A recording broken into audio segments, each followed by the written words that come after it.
রামকৃষ্ণ কথামৃত থেকে পাঠ। নরেন্দ্র, ভবনাথ মাস্টার।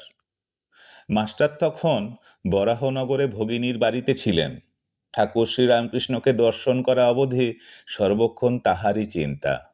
সর্বদাই যেন সেই আনন্দময় মূর্তি দেখিতেছেন ও তাহার সেই অমৃতময়ী কথা শুনিতেছেন। ভাবিতে লাগিলেন, এই দরিদ্র ব্রাহ্মণ কিরূপে এইসব গভীর তত্ত্ব অনুসন্ধান করিলেন ও জানিলেন। আর এত সহজে এই সকল কথা বুঝাইতে তিনি এ পর্যন্ত কাহাকেও কখনো দেখেন নাই। কখন তাহার কাছে যাইবেন ও আবার তাহাকে দর্শন করিবেন, এই কথা রাত্রিদিন ভাবিতেছেন। দেখিতে দেখিতে রবিবার আসিয়া পড়িল। বরাহনগরের নেপালবাবুর সঙ্গে বেলা ৩-৪টার সময় তিনি দক্ষিণেশ্বরের বাগানে আসিয়া পৌঁছিলেন। দেখিলেন সেই পূর্ব পরিচিত ঘরের মধ্যে ঠাকুর শ্রীরামকৃষ্ণ ছোট তক্তপোষের উপর বসিয়া আছেন। ঘরে এক ঘর লোক। রবিবারে অবসর হইয়াছে, তাই ভক্তেরা দর্শন করিতে আসিয়াছেন। এখনো মাস্টারের সঙ্গে কাহারও আলাপ হয় নাই। তিনি সভা মধ্যে এক পার্শ্বে আসন গ্রহণ করিলেন। দেখিলেন ভক্ত সঙ্গে সহাস্যবদনে ঠাকুর কথা কহিতেছিলেন। একটি ঊনবিংশতি বর্ষ বয়স্ক ছোকরাকে উদ্দেশ্য করিয়াও তাহার দিকে তাকাইয়া ঠাকুর যেন কত আনন্দিত হইয়া অনেক কথা বলিতেছিলেন। ছেলেটির নাম নরেন্দ্র। কলেজে পড়েন ও সাধারণ ব্রাহ্ম সমাজে যাতায়াত করেন। চক্ষু দুটি উজ্জ্বল, ভক্তের চেহারা। মাস্টার অনুমানে বুঝিলেন যে কথাটি বিষয়াসক্ত সংসারী ব্যক্তির সম্বন্ধে হইতেছিল। যারা কেবল ঈশ্বর ঈশ্বর করে, ধর্ম ধর্ম করে, তাদের ওই সকল ব্যক্তিরা নিন্দা করে। আর সংসারে কত দুষ্টু লোক আছে, তাদের সঙ্গে কিরূপ ব্যবহার করা উচিত, এই সব কথা হইতেছে। ঠাকুর নরেন্দ্রের প্রতি: নরেন্দ্র, তুই কি বলিস? সংসারী লোকেরা কত কি বলে, কিন্তু দেখ, হাতি যখন চলে যায়, পেছনে কত জানোয়ার কত রকম চিৎকার করে, কিন্তু হাতি ফিরেও চায় না। তোকে যদি কেউ নিন্দা করে, তুই কি করবি বল? নরেন্দ্র: আমি মনে করব কুকুর ঘেউ ঘেউ করছে। শ্রীরামকৃষ্ণ সহাস্যে বললেন, না রে, অত দূর নয়। ঈশ্বর সর্বভূতে আছেন, তবে ভালো লোকের সঙ্গে মাখামাখি চলে, মন্দ লোকের কাছ থেকে তফাৎ থাকতে হয়। বাঘের ভিতরও নারায়ণ আছেন, তা বলে বাঘকে আলিঙ্গন করা চলে না। সকলের হাস্য। যদি বলো বাঘ তো নারায়ণ, তবে কেন পালাবো? তার উত্তর, যারা বলছে পালিয়ে এসো, তারাও নারায়ণ, তাদের কথা কেন শুনবো না? একটা গল্প শোন। কোনো এক বনে একটি সাধু থাকেন, তার অনেকগুলি শিষ্য। তিনি একদিন শিষ্যদের উপদেশ দিলেন যে সর্বভূতে নারায়ণ আছেন, এইটি জেনে সকলকে নমস্কার করবে। একদিন একটি শিষ্য হোমের জন্য কাঠ আনতে বনে গিয়েছিল। এমন সময় একটা রব উঠল, কে কোথায় আছো, পালাও, একটা পাগলা হাতি যাচ্ছে। সবাই পালিয়ে গেল, কিন্তু শিষ্যটি পালালো না। সে জানে যে হাতিও নারায়ণ, তবে কেন পালাবো, এই বলিয়া দাঁড়িয়ে রইল। নমস্কার করে স্তব স্তুতি করতে লাগলো। এদিকে মাহুত চেঁচিয়ে বলছে, পালাও পালাও। শিষ্যটি তবুও নড়ল না। শেষে হাতিটা শুঁড়ে করে তুলে নিয়ে তাকে এক পাশে ছুঁড়ে ফেলে দিয়ে চলে গেল। শিষ্য ক্ষতবিক্ষত হয়ে অচৈতন্য হয়ে পড়ে রইল। এই সংবাদ পেয়ে গুরু ও অন্যান্য শিষ্যরা তাকে আশ্রমে ধরাধরি করে নিয়ে গেল আর ঔষধ দিতে লাগলো।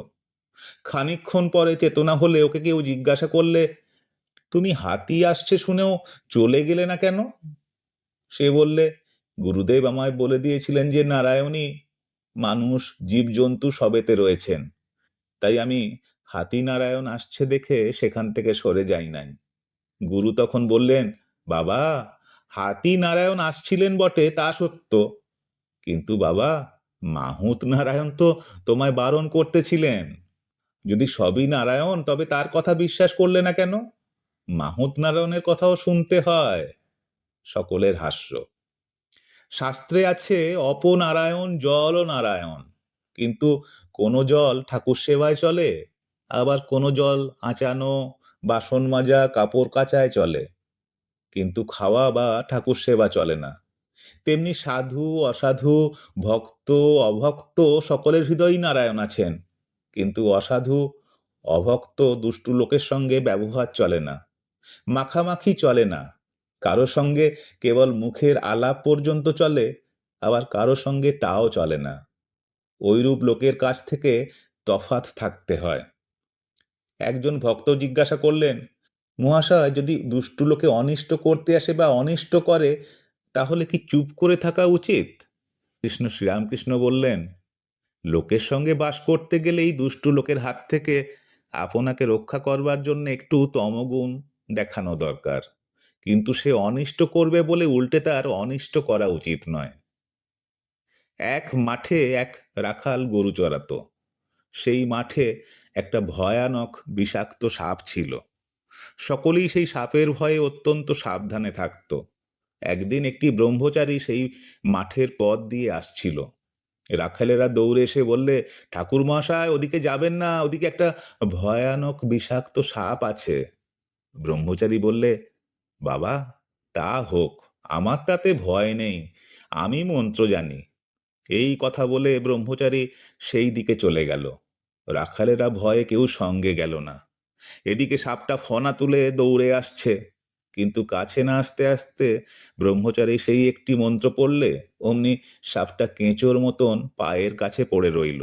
ব্রহ্মচারী বললে, ওরে, তুই কেন পরের হিংসা করে বেড়াস? আয়, তোকে মন্ত্র দিব। এই মন্ত্র জপলে তোর ভগবানে ভক্তি হবে, ভগবান লাভ হবে, আর হিংসা প্রবৃত্তি থাকবে না। এই বলে সে সাপকে মন্ত্র দিলে। সাপটা মন্ত্র পেয়ে গুরুকে প্রণাম করলে আর জিজ্ঞাসা করলে, ঠাকুর, কি করে সাধনা করব? গুরু বললেন, এই মন্ত্র জপ কর, আর কারো হিংসা করিস না। ব্রহ্মচারী যাবার সময় বললে, আমি আবার আসব। এই রকম কিছুদিন যায়। রাখালেরা দেখে যে সাপটা আর কামড়াতে আসে না। ঢেলা মারে, তবুও রাগ হয় না, যেন কেঁচোর মতন হয়ে গেছে। একদিন একজন রাখাল কাছে গিয়ে ল্যাজ ধরে খুব ঘুরপাক দিয়ে তাকে আছড়ে ফেলে দিলে। সাপটার মুখ দিয়ে রক্ত উঠতে লাগলো, আর সে অচৈতন্য হয়ে পড়ল, নড়ে না, চড়ে না। রাখালেরা মনে করলে যে সাপটা মরে গেছে। এই মনে করে তারা সব চলে গেল। অনেক রাত্রে সাপে চেতনা হলো। সে আস্তে আস্তে অতি কষ্টে তার গর্তের ভিতরে চলে গেল। শরীর চূর্ণ, নড়বার শক্তি নাই। অনেক দিন পরে যখন অস্থি চর্মসার, তখন বাহিরে আহারের চেষ্টায় রাত্রে একবার চড়তে আসতো। ভয়ে দিনের বেলা আসতো না। মন্ত্র লওয়া অবধি আর হিংসা মনে নেই তার। মাটি, পাতা, গাছ থেকে পড়ে গেছে এমন ফল খেয়ে সে প্রাণ ধারণ করে। প্রায় 1 বৎসর পরে ব্রহ্মচারী সেই পথে আবার এলো। এসেই সাপের সন্ধান করলে। রাখালেরা বললে যে সাপটা মরে গেছে। ব্রহ্মচারীর কিন্তু ও কথা বিশ্বাস হলো না। সে জানে যে মন্ত্র ও দিয়েছে, সাধন না হলে দেহত্যাগ হবে না। খুঁজে খুঁজে সেই দিকে গিয়ে ব্রহ্মচারী সাপের নাম ধরে ডাকতে লাগলো। সাপটা গুরুদেবের আওয়াজ শুনে গর্ত থেকে বেরিয়ে এলো ও খুব ভক্তি ভরে প্রণাম করলো। ব্রহ্মচারী জিজ্ঞাসা করলে, তুই কেমন আছিস? সাপটা বললে, আজ্ঞে ভালো আছি। ব্রহ্মচারী বললে, তবে তুই এত রোগা হয়ে গিয়েছিস কেন? সাপ বললে, ঠাকুর, আপনি আদেশ করেছেন কারো হিংসা করো না, তাই পাতাটা ফলটা খাই বলে বোধহয় রোগা হয়ে গিয়েছি। সাপটার সত্যগুণ হয়েছে কিনা, তাই কারোর ওপর ক্রোধ নাই।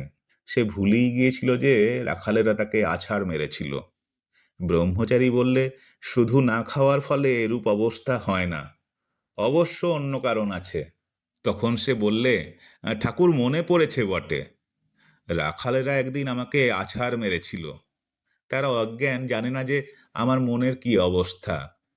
আমি যে কাহাকেও কামড়াবো না বা কোনরূপ অনিষ্ট করব না, তারা কেমন করে জানবে? ব্রহ্মচারী বললে, ছি, তুই এত বোকা, আপনাকে রক্ষা করতে জানিস না? আমি কামড়াতে বারণ করেছি বটে, ফোঁস করতে নয়। ফোঁস করে তাদের ভয় দেখাস নাই কেন?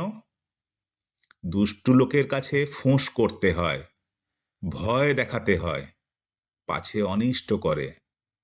তাদের গায়ে বিষ ঢালতে নাই, অনিষ্ট করতে নাই।